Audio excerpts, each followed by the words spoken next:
Pagaliau, naujasis Seimas ne tik ėmėsi ūkio krizės, bet ir pasišovė parodyti pavyzdį tautai, grimstančiai alkoholizmo liūnę.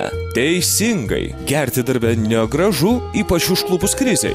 Todėl Seimo valdyba, kaip koks Gorbačiovas prieš daugiau kaip 20 metų, ruošiasi po naujųjų uždrausti prekybą alkoholiu Seime. Super LT nusprendė patikrinti parlamentarų potraukį velnio lašams ir išsiaiškinti, nejaugi Seime susirinko tokie, atsiprašant ligoniai, kad prireikė tokių drastiškų priemonių. Taigi, imam gertuvę ir nešamės į Seimą. Apsauga neprieštarauja. Teisingai. Ne granatą juk nešamės ir peilį. Peilį, jei reikės užkandą supjausyti, ir restorane gausime. Taip, tai kasgi čia tas potencialus alkoholikas, nuo kurio Valinskas butelį paslėpti nori? Įdomu, šitas mėgsta išgerti, o šitas? O, Zuokas eina. Jam išgerti nesiūlom, neverta, bet išklausyti pasiruošę. Na, aš manau, kad mes kaip liberalai labai aiškiai pasakėm, kad ponas Valinskas gal kartais nelabai turi ko užsimti. Ir toks siūlymas yra visiškai nesuprantamas ir tikrai šiandien ne pirmos būtinybės ar eiliškumo. Pirmiausia, reikia mokyti ir skatinti, kad visuomenė tame tarpe ir Seimo nariai saikingai vartotų ir kultūringai vartotų.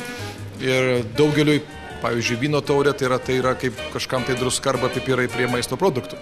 Ir aišku, šiandieninis tokio pono Valinsko pasakymas, tai žinot, kiekvieno Seimo narį padaro liktai tam tikrų alkoholikų, kuris pamato butelį ir bėga prie jo ir iš karto įčiumpa ir geria.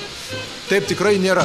Ir vėl Valinskas. Vos kas, tuoj Valinskas. Nereikia jam visos tos kaltės versti. Turbūt ne tik tarp prisikėlėlių yra mėgėjų paušti, bet dėl visą piktą pradėsim nuo jų. Štai Donalda Meiželytė.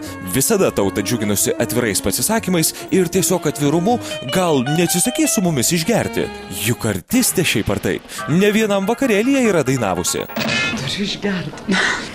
Nu tai žurnalistai jūs visada tokie buvot, pamenu.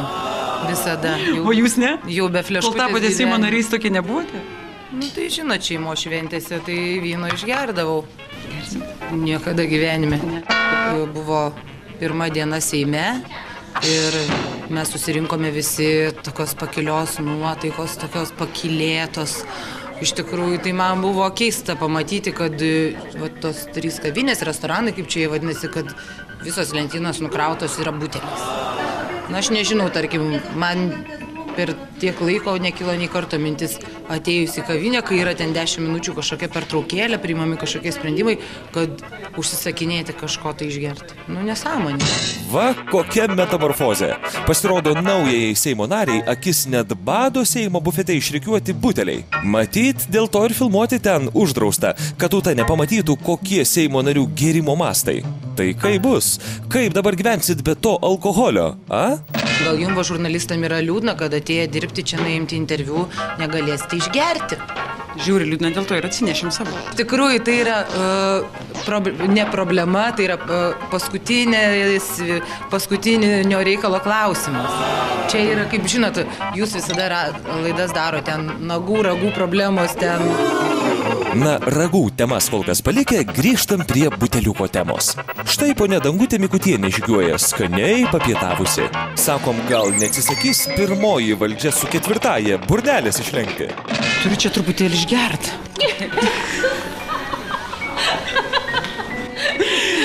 Ar aktualu, klausykit, kol neuždraudė, nevartojat? Nenorit paragauti? Ne, nenoriu. Gerai, tiek to tada, nesiūlysiu primiktinai. Oi, tik nereikia taip jautriai reaguoti, ypač prieš kamerą. Juk nežiūrkė, kokią atsinešėm ir negyvatę. Tik nekaltą gertuvę. Jei visi čia tokie abstinentai, tai nuo ko Valinskas tą butelį taip slepia? Kaip manot, ar yra čia Seime girtuoklių? Išduosit, kas tokie? Ar tų draugų nepažįstat? Nepaslaptis, kad dažnai matom Seimo koridoriuose nelabai blaivių vaikščiančių asmenų. Dažnai? Na, pasitaiko. Kiekvieną dieną sutinkat kolegų savo tokių?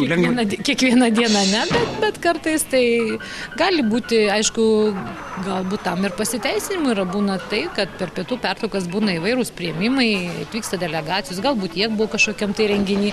Žinot, vynas populiarus yra. Taip, kad aš manau, kad čia dauguma tai priklauso iš tiesų nuo žmogaus įsiauklėjimo, supratimo ir pagaliau visų kitų dalykų. Oho, pasirodo Seime šventoje vietoje irgi yra girtuoklių. Na jau šito, tai nesitikėjom. Kažin, ar pats Kubilius tai žino? Jei žino, bet tyli, pabandysim jį nugirdyti ir viską būtinai sužinosim. O kas jame yra? Kaip? Tuščias. Aš atsiprašau, kad nepasipildžiau, bet tiesiog... Plastmasinis nelabai geras, žinokit, reikia metalinių ieškoti. O, pasirodo premjeras tikras ekspertas, iš karto kalba apie esmę. Dovanokit, kitą kartą bus metalinė ir pilna. O dabar sakykit, ar tikrai Seime taip daug tų girtuoklių, kad net sausio įstatymo prireikė? Nežinau, ar tai yra problema, aš nesu jos čia taip matavęs, bet kad Lietuvoje tai yra problema, tai yra faktas. Ir jeigu Seimas tokiu simboliniu veiksmu nori prie šitos kovos prisidėti, tai reikia pasveikinti. Teisingai. Pertvarka, kaip sakė antialkoholinių reformų klasikas Miša Gorbačiovas, turim pradėti nuo savęs.